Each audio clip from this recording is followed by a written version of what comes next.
பிரபல தொலைக்காட்சியில் ஒளிபரப்பாகும் எதிர்நீச்சல் தொடர் சீரியலில் விறுவிறுப்பான காட்சிகள் பல வாரங்களாக தொடர்ந்து சென்று கொண்டிருக்கிறது.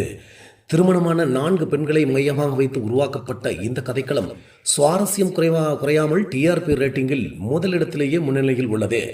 பெண்களை அடக்க நினைக்கும் ஆணாதிக்கம் நிறைந்த குணசேகரனால் சிக்கல்களை சந்திக்கும் பெண்கள் அதிலிருந்து மீண்டு வருவதுதான் இந்த கதைக்களம். கடந்த வார எபிசோடுகளில் தர்ஷன் திருமணத்திற்காக குடும்பத்தினர் அனைவரும் 2 நாட்களுக்கு முன்னதாகவே மண்டபத்திற்கு வருகிறார்கள். இது ஒருபுறம் இருக்க, ஜீவானந்தம் பார்கவியை போலீசார் தேடி வருகின்றனர்.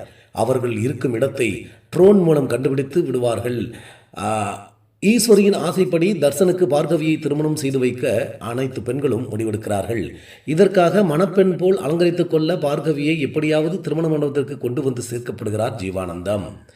இதை தெரிந்து கொண்ட அன்புக்கரசி குழு மண்டபத்தில் கூச்சலிட்டு சண்டை போடுகிறார்கள். இதனால் கடும் கோபம் கொண்ட குணசேகரன் என்ன செய்ய போறார் என பரபரப்பாக ப்ரோமோ காட்சிகள் வெளியாகி கொண்டிருக்கிறது. பல வாரங்கள் இந்த திருமண மண்டபத்திற்கு நடக்கும் கதைக்களத்தை சிறப்பாக இயக்குனர் கையாண்டிருக்கிறார்.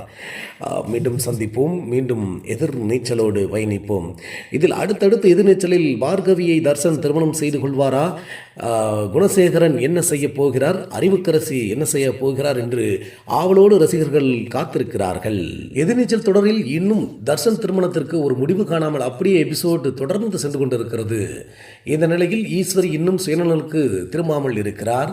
அப்படியே மருத்துவமனையில் தான் படுத்துக்கொண்டே இருக்கிறார்.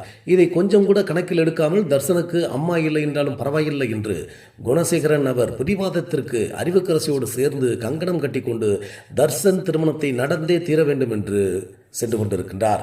இதற்கு தடபடலாக திருமண மண்டபத்தில் நலங்கு நடந்து கொண்டிருக்கிறது.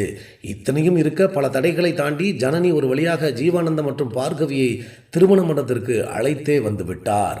கல்யாண மண்டபத்தில் அன்புக்கரசியுடன் சிறப்பாக நலங்கு தர்சனுக்கு நடந்து கொண்டிருந்தது.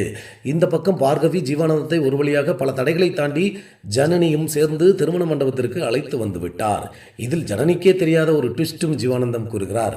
அதாவது, பார்கவிக்கு தர்சனை திருமணம் செய்ய வேண்டும் என்றால் அந்த மண்டபத்தில் முடியாது, மண்டபத்திலிருந்து தர்சனை வெளியேற்ற வேறு வழியை செய்ய வேண்டும், சூழலை உருவாக்க வேண்டும் என்று ஜனனியிடம் கூறுகிறார். ஆனால் காணொளியில் ஜனனி அதிர்ச்சியாகியபடி இந்த தொடர் அதோடு முடிகிறது. மீண்டும் என்ன நடக்கப் போகிறது என்று ரசிகர்கள் பரபரப்போடு இந்த சீரியலை தொடர்ந்து பார்த்த வண்ணம் இருக்கின்றார்கள்.